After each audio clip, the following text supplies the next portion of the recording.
Hi, this is Brad Constantine, and this is a podcast recording of the Old Testament. Although this is not an official recording of the Church of Jesus Christ of Latter-day Saints, every effort's been made to be as doctrinally accurate as possible.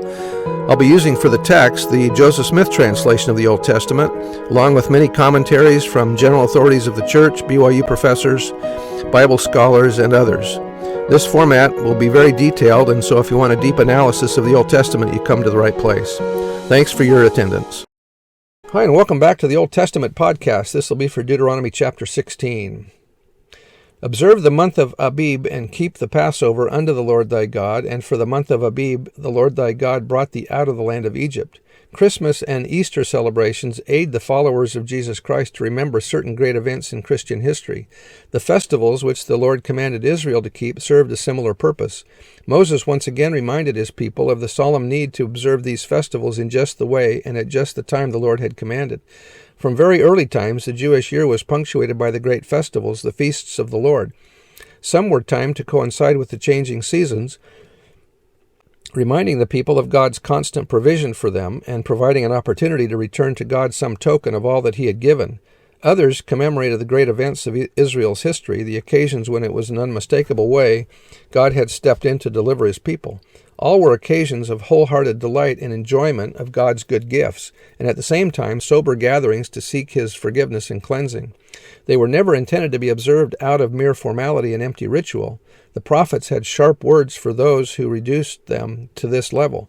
The purpose of the festivals was spiritual and a great and glorious meeting of God and his people. That was by Alexander and Alexander in a handbook to the manual, or in a handbook to the Bible, and it's in the Institute manual. Verse 2, Thou shalt therefore sacrifice the Passover unto the Lord thy God of the flock and the herd, in the place where the Lord shall choose to place his name there. Thou shalt eat no leavened bread with it. 7 days thou shalt eat unleavened bread therewith, even the bread of affliction. For thou camest forth out of the land of Egypt in haste, that thou mayest remember the day when thou camest forth out of the land of Egypt all the days of thy life. And there shall be no leavened bread seen with thee in all thy coast or territory 7 days, neither shall there anything of the flesh which thou sacrificest the first day at even remain all night until the morning. Thou mayest not sacrifice the Passover within any of thy gates, or cities or towns, which the Lord thy God giveth thee. When Jesus was crucified, it took place outside the walls of the city. Very much similar to the sacrifices they're doing here. But at the place which the Lord thy God shall choose to place his name in, then there thou shalt sacrifice the Passover at even, at the going down of the sun, at the season of time that thou camest forth out of Egypt.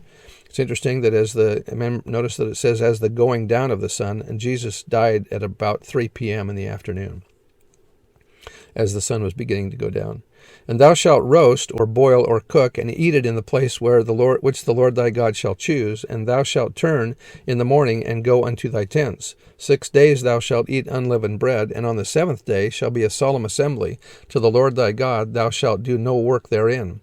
7 weeks thou shalt number unto thee. Begin to number the 7 weeks from such time as thou beginnest to put the sickle to the corn, or the standing grain. Thou shalt keep the feast of weeks unto the Lord thy God with a tribute of a freewill offering of thine hand, which thou shalt give unto the Lord thy God, according as the Lord thy God hath blessed thee. So this is 7 weeks, which is 49 days, and then on the 50th day, that's the day of Pentecost. 11. And thou shalt rejoice before the Lord thy God, thou and thy son and thy daughter and thy manservant and thy maidservant and the Levite that is within thy gates, and the stranger and the fatherless and the widow that are among you, in the place which the Lord thy God hath chosen to place his name there. And thou shalt remember that thou wast a bondman or slave in Egypt, and thou shalt observe and do these statutes.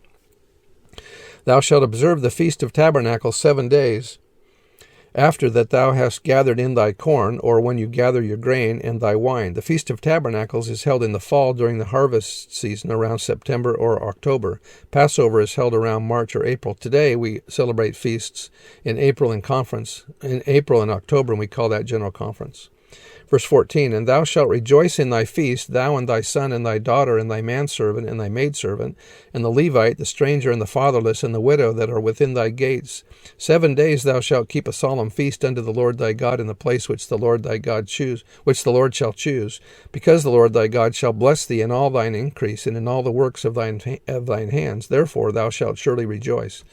3 times in a year shall all thy males appear before the Lord thy God in the place which he shall choose, in the feast of unleavened bread, or Passover, and in the feast of weeks, Pentecost, and in the feast of tabernacles, and Day of Atonement. They shall not appear before the Lord empty.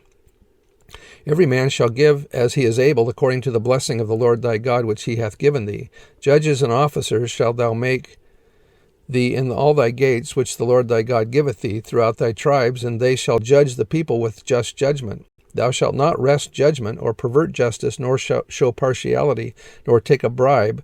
Thou shalt not respect persons, neither take a gift, for a gift doth blind the eyes of the wise, and pervert the words of the righteous. That which is altogether just shalt thou follow. The Hebrew, thou shalt not plant thee an Asherah of any kind of tree beside the altar. An Asherah was a fertility idol made of a tree trunk, that thou mayest live and inherit the land which the Lord thy God giveth thee. Thou shalt not plant thee a grove of any trees near unto the altar of the Lord thy God, which thou shalt make. Groves were used for idol worship. Neither shalt thou set thee up any graven image or pillar for idol worship, which the Lord thy God hateth. And so that's the end of chapter 16. So we'll see you next time. Bye.